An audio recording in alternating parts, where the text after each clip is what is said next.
Le prophète Nuh, que la paix soit sur lui, fut le premier messager envoyé à des non-croyants.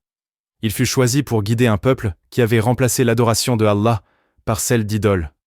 Avec patience, il les appela pendant des siècles, sans jamais faiblir. Il est resté 950 ans à vivre parmi les gens pour les appeler à n'adorer qu'Allah.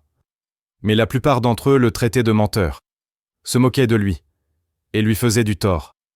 Génération après génération, le rejet se transmettait. Ils préféraient leur tradition à la vérité. Après cela, Allah lui révéla que personne de sa communauté ne croirait après ceux qui avaient déjà cru.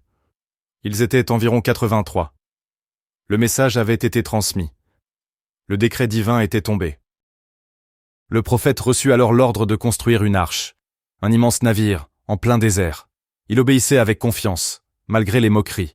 Il y fit monter un mâle et une femelle de chaque espèce, bovins, ovins et d'autres encore. Puis le jour arriva.